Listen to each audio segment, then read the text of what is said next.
Excellencies, ladies and gentlemen, I'm delighted to be with you today. Sabah al-Khair, good morning everyone. Well, we're here to discuss a very important issue, funding of education.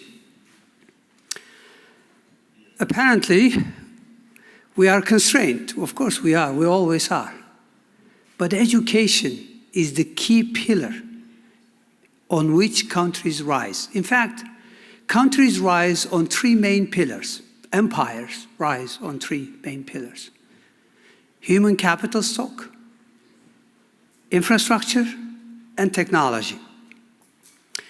Human capital stock can only be improved. The quality can only be enhanced, obviously, through education and investment in healthcare. And that's also key to advancement of technology. So, not being able to find funding for education is a luxury we cannot afford. We have to prioritize. I know there are 3.3 billion people that live in countries that spend more money on interest payments than education and healthcare. We know from our G20 summits and other international platforms that currently at least 52 countries are in some form of debt distress. But let me, as a Minister of Finance, who've been around for quite a while, let me give you a few tips of how to actually fund education. The first thing you have to do is to prioritize. Governments spend a lot of money, regardless of where we are. They do collect money, and they do spend it. How to prioritize it? You have to prioritize education. We've done that.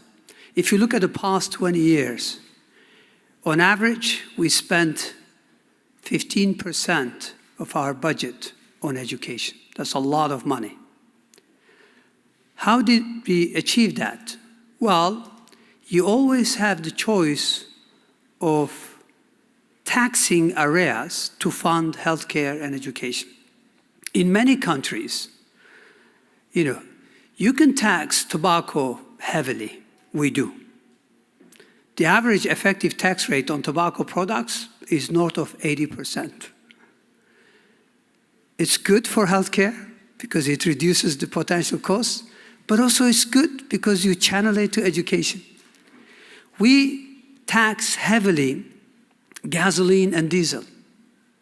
It's good for environment, it's good for fiscal sustainability, it's good for education. We tax heavily the luxury items, such as automotives and others. We have something called special consumption tax. On all these items, we tax alcohol pretty heavily. So what I'm trying to say is prioritization is key because there is money and it's spent. And second one, if you haven't discovered it, there are many areas that potentially you could tap and tax, even if it is temporarily, heavily to fund education. Let me tell you a little bit about Turkey. We have 19.1 million students as of today. It's bigger than the population of more than 130 countries. Entire education from preschooling to PhD level is completely free, state-funded, and the current years of schooling is only 8.8 years compared to OECD average of just over 12 years. But the expected education,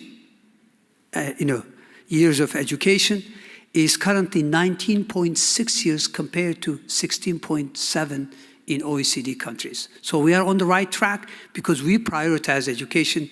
We prioritize. That's really the key word. And education pays off.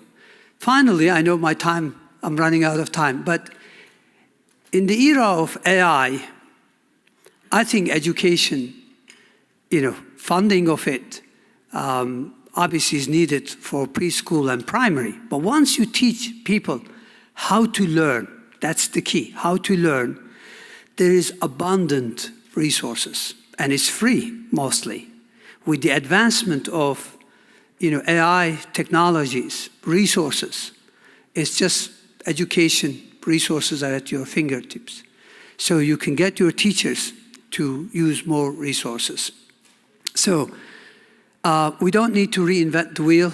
We need to look at the success stories, countries that have done it, whether it is quality of education, whether it is access to education, and funding to education must be prioritized. That's my final word. Thank you.